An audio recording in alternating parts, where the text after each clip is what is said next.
Jmenuji se Petra Nováková, jsem běžkyně na lyžích. Vrcholově závodím od malička. Mým zatím největším úspěchem byla bronzová medaile na mistrovství světa do 23 let. Byla jsem i účastnicí olympiády v Soči a plánuju se připravovat na tu další v Jižní Koreji. Ptáte se mě, jestli jsem někdy zkoušela sjet sjezdovku. Tak to je jasný, že jsem zkoušela, párkrát se to povede, párkrát se to nepovede. Jednou jsem se tam přivodila trošku větší zranění, ale důležitý je nebát se a sjet to. Takhle spočítaný nemám a radši ani nemám, ale odhaduju to, že bych oběhla, nebo mohla bych říct, cesta kolem světa. Nevím, jestli za 80 dní, ale cesta kolem světa. Myslím si, že tam je to hodně procent, protože když vám to nejede, tak můžete dělat, co chcete a stejně vám to nejede, nebo když vám to smeká, tak se můžete snažit odrazit, jak chcete a stejně to smeká. Takže tam tu roli hraje dobré navazkování hodně velkou. Tak vidíte, běhám, posiluju, jezdím na kole, na kajaku. Musí to být hlavně pestrý a musí to člověka bavit.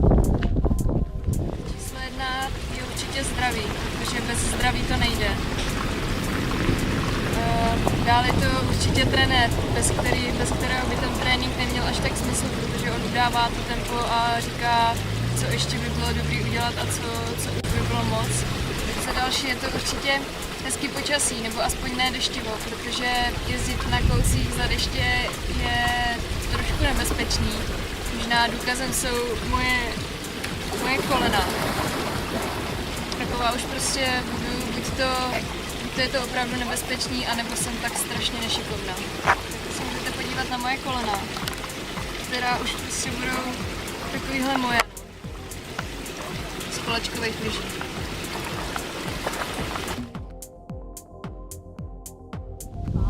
Ale to je tajný, ta mantra a rituál mám. Rituál je takový, abych prostě stihla start, abych si stihla dobře vyzkoušet lyže, jestli nemá se dobrá, jestli mi to dobře stoupe. A což většinou stoupe, tím bych chtěla pochválit servisáky. Takže oni to rádi slyší, že ta máza byla dobrá. A je tam hlavně důležitý stihnout start a být v nějaký pohodě.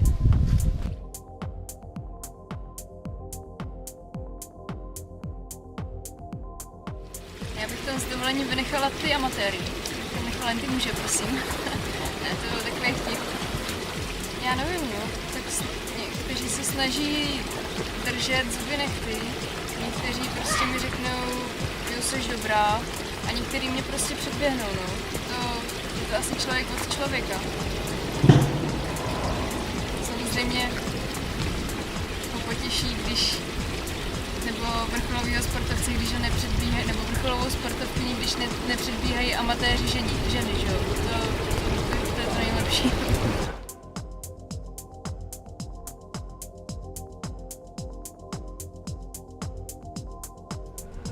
Je to určitě u nás v Krušných horách, už jen proto, že tam není moc lidí, jak jsou Krušní hory vzdálený od Prahy, od všech velkých měst. Je tam klid a pohoda.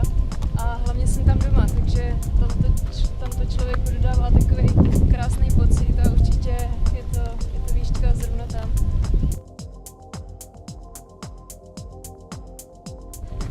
To je zajímavá otázka, protože záleží na tom, jestli se chci vyspat, anebo zrovna v ten den se prostě zbudím tak, že prostě vstanu v 7 a šla bych hnedka něco dělat, takže záleží opravdu na tom, jak se cítím v ten den.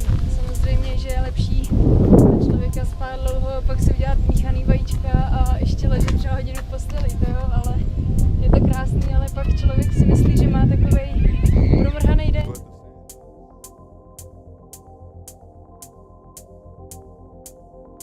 To si pamatuju, protože to byl buď to modrý extra, anebo to bylo měkký nebo tvrdý sádlo.